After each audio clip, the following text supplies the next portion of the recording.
और ये देख सकते हैं आप, आज़ाद समाज पार्टी का कार्यालय जमशेदपुर के मानगो इलाके में खुल चुका है। ये शाखा कार्यालय है और तेज़ी से इसका पार्टी का विस्तार हो रहा है। झारखंड में कई कार्यालय अब तक खुल चुके हैं और ये इलेक्शन की गहमा गहमी है। लोकसभा का चुनाव होने वाला है, आम चुनाव हो रहा है, शुरुआत हो चुकी है और उसमें आज़ाद समाज पार्टी की धमाकेदार एंट्री देख सकते हैं आप।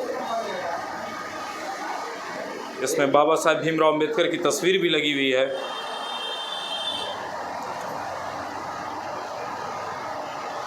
शहीद शेख भिखारी की फ़ोटो भी यहाँ लगी हुई है। देखिए यहाँ पे झारखंड प्रदेश अध्यक्ष काशिफ रज़ा सिद्दीकी साहब, राष्ट्रीय अध्यक्ष आज़ाद समाज पार्टी चंद्रशेखर आज़ाद साहब के साथ हैं और यहाँ पे कुछ आंदोलन के इनके जो और साथी हैं उनकी तस्वीर है।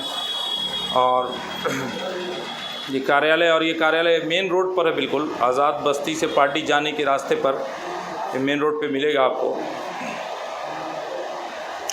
अब मैं कुछ इनके लीडरान से बात करूंगा जो यहाँ पर आए हुए हैं और उनकी राय को लेने की कोशिश करूंगा, उनकी सोच को कि उनकी क्या प्लानिंग और क्या मंसूबे चल रहे हैं लोकसभा चुनाव के संदर्भ में जो कि देश में शुरू होने वाला है, और उनकी पार्टी किस तरह का परफॉर्मेंस कर रही है, उनको क्या उम्मीद है लोकसभा चुनाव से और उनके उम्मीदवार कहाँ कहाँ से खड़े हुए हैं वगैरह वगैरह। ये सारी बातें अभी मैं उनसे मालूम करने की कोशिश करूँगा। संविधान सर, आपका बहुत बहुत स्वागत है हमारे यूट्यूब चैनल पे, इंडिया दैट इज़ भारत पे। सर, अपना परिचय थोड़ा हम लोगों को कराएं। मेरा नाम दुर्योधन महतो, पूर्वी सिंहभूम जिला अध्यक्ष आज़ाद समाज पार्टी। सर, आपसे सवाल मेरा ये है कि आपकी पार्टी जो कि अभी लोकसभा चुनाव में उतरी है, तो यहाँ पूरे भारत से या पूरे झारखंड से कह लीजिए, पहले आपके कितने उम्मीदवार लोकसभा के लिए खड़े हो रहे हैं चुनाव के लिए, इसकी कुछ जानकारी लोगों को, हमारे व्यूअर को दें आप। लोकसभा चुनाव के लिए हम लोग का 4 जगह से चुनाव लड़ रहा है, लोहरदगा, पलामू और जमशेदपुर और धनबाद। ये 4 जगह से हम लोग लोकसभा चुनाव लड़ रहा है और बड़ी हम लोग माने आशा लेकर, उम्मीद लेकर ये कर रहा है कि हम लोग चारों जगह से हम लोग कैंडिडेट दे रहा है लोकसभा चुनाव के लिए। अच्छा, ये ज़रा बताएं कि चंद्रशेखर रावण जी जो चुनाव लड़ रहे हैं नगीना से, आपको क्या उम्मीद लगती है कि वहाँ से सीट निकल पाएगी, से ये इलेक्शन जीतने में सफलता हासिल होगी चंद्रशेखर आज़ाद साहब को? 110% एकदम श्योर है कि निकलेगा। नगीना से एकदम हम चंद्रशेखर भैया निकल रहा है, कोई एकदम पक्का निश्चित। तो आप ऐसा क्यों कह रहे हैं? क्या वहाँ समाजवादी पार्टी भी है, कांग्रेस भी, दूसरी पार्टियों में उनके भी वोट्स हैं वहाँ पर? ऐसा तो नहीं है। तो क्या कारण, आपको लगता क्या है, क्यों आप बोल रहे हैं कि चंद्रशेखर रावण जी वहाँ से निकल जाएंगे? इसका कोई ठोस कारण बताने का कष्ट करें थोड़ा हमारे व्यूअर्स को।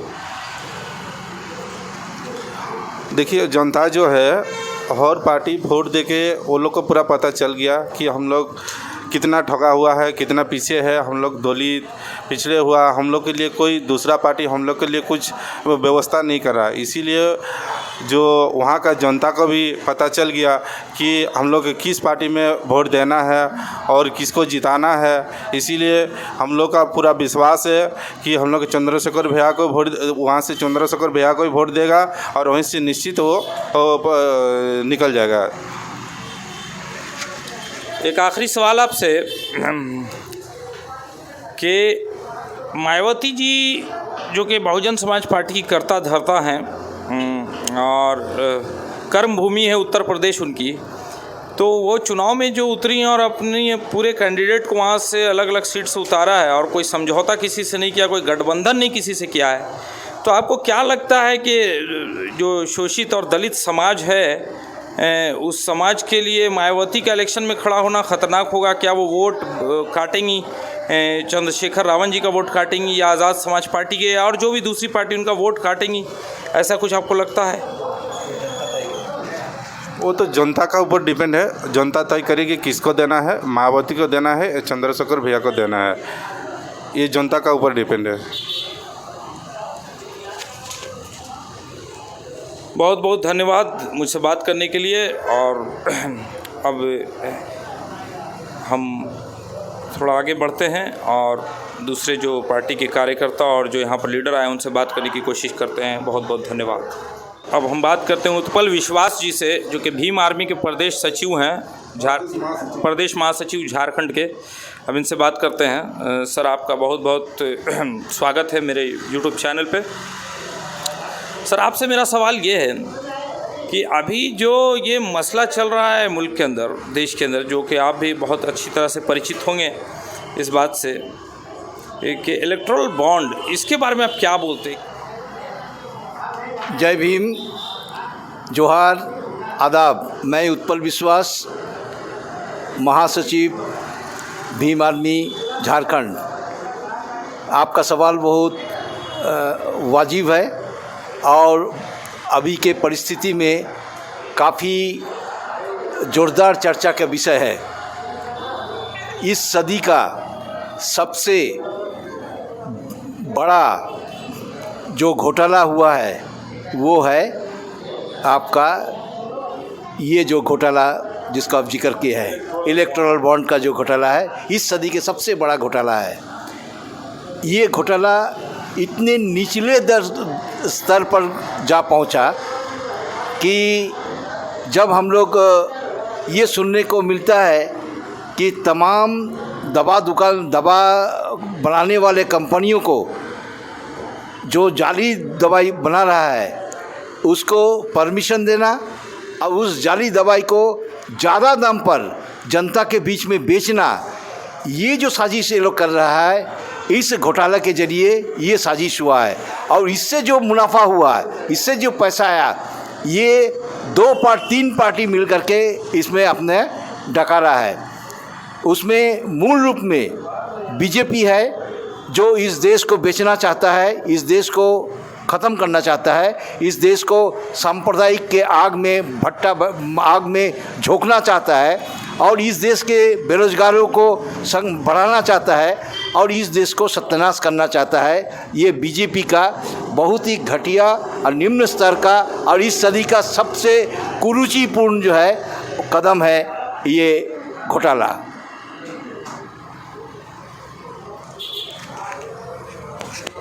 सर, आपसे एक और अहम सवाल है कि हमारा देश जो कि कभी सोने की चिड़िया कहलाता था, गौरवशाली इतिहास है इस देश का, भारत का, हम सब इस देश के नागरिक हैं, हम सब भाई बहनों की तरह इस मुल्क में हैं। आज़ादी के बाद से अब तक इन 10 से 15 सालों में जिस तरह का माहौल देश में बन गया है, जो कभी ऐसा हम लोगों ने कभी नहीं देखा। बचपन में शायद आपने भी नहीं देखा होगा, हमने भी नहीं देखा कि बड़ा हिंदू मुस्लिम सब प्यार मोहब्बत से रहते थे, सिख ईसाई जितना मिलजुल के, कुछ पता ही नहीं चलता था किसका क्या धर्म। लेकिन आज बिल्कुल उल्टा हो गया है। 10-15 सालों में इतना जहर कैसे भर गया है? आपको इसके क्या ठोस कारण लगते हैं और इसका निवारण क्या लगता है? इसको कैसे दूर किया जा सकता है, इस नफ़रत को, और आपस में हिंदू मुस्लिम सिख ईसाई मोहब्बत और प्यार से फिर से कैसे रह सकते हैं? बीजेपी सत्ता में आने के बाद उनका 1 पॉइंट प्रोग्राम रहा कि इस देश का श्रम शक्ति, इस देश का जंगल, ज़मीन और भूमि, ये जो है जल जंगल ज़मीन, ये तीनों जो है ख़ास कुछ लोगों के हाथ में बेच देना, अदानी और अंबानी। ये पूरे जो माहौल वो क्रिएट कर रहे हैं पूरे देश में, ये माहौल सस्ता में जो है श्रम मिलने के लिए और ये माहौल देश को जो है गरीबी में ढकेलने के लिए और उसका नाजायज़ फ़ायदा कॉरपोरेट घराना उठाए, ये उनका उद्देश्य है। और उसी के चलते उसने 2 हथियार यूज़ किया, एक जाति और दूसरा धर्म। धर्म के नाम पर उसने जो है लोगों में भेदभाव करने का गंदा साजिश किया। अभी हाल में यूपी में जिस तरह से एक विशेष समुदाय को जबरन होली लगाया गया, उसको बेइज्जत किया गया माँ बहनों को, इससे ये दर्शाता है कि ये सरकार माने इस देश की जो परंपरा है, इस देश के जो कल्चर है, उस कल्चर को ख़त्म करना चाहता है और इस देश को अंधकार गर्त में जो है ढकेलना चाहता है, जिसके खिलाफ ही जो है आज़ाद समाज पार्टी और भीम आर्मी भाईचारा का लड़ाई लड़ रहा है और पूरे देश में सांप्रदायिकता के खिलाफ में धर्मनिरपेक्ष जो विचारधारा उसको फैला रहा है। इसीलिए आज हम देख रहे हैं कि चंद्रशेखर आज़ाद जी आज इतने पॉपुलर हो रहे हैं और इनके जो कुकर्म है उसके खिलाफ में उनका जो कदम है वो कदम लोग जो है सराहा कर रहे हैं।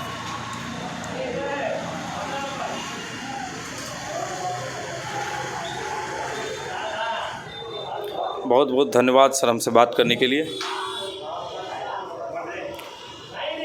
मनोज भगत जी हैं जो ज़िला सचिव हैं पूर्वी सिंहभूम के भीम आर्मी के, इनसे बात करते हैं आज़ाद समाज पार्टी के नए कार्यालय के अंदर।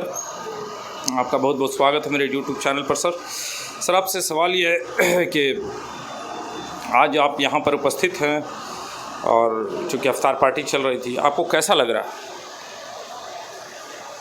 बहुत ही अच्छा लग रहा जो यहाँ पर हम लोगों का पार्टी ऑफिस आज़ाद समाज पार्टी का खोला गया, बहुत ही अच्छा लग रहा। और आगे जाके जो पार्टी ऑफिस है ये बहुत बढ़िया और विकसित भी होगा। अभी लोकसभा का चुनाव शुरू होने वाला है, तो आपको कहाँ तक उम्मीद है आपकी पार्टी इसमें कितना सफलता हासिल करेगी? हमको जहाँ तक लग रहा ये पार्टी बहुत आगे जाएगा और जो हमारे बड़े भाई चंद्रशेखर आज़ाद जी हैं वो आगे बढ़ेगा। बहुत बहुत धन्यवाद मुझसे बात करने के लिए। ये थे जिला सचिव पूर्वी सिंहभूम के भीम आर्मी के। ये हमारे साथ हैं सुरजीत सिंह जी जो कि आज़ाद समाज पार्टी के लीडर हैं और मैं अभी जमशेदपुर में हूँ, तो इनसे बात करते हैं।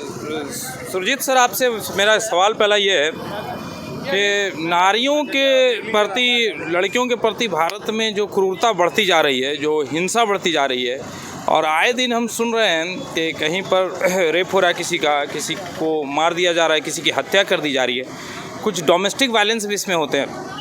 तो आपको क्या लगता है सरकार कोई ठोस कदम अभी तक उठा नहीं पाई है, तो इसको किस तरह से इस मसले को हल किया जा सकता है? आपकी इस पर क्या राय है?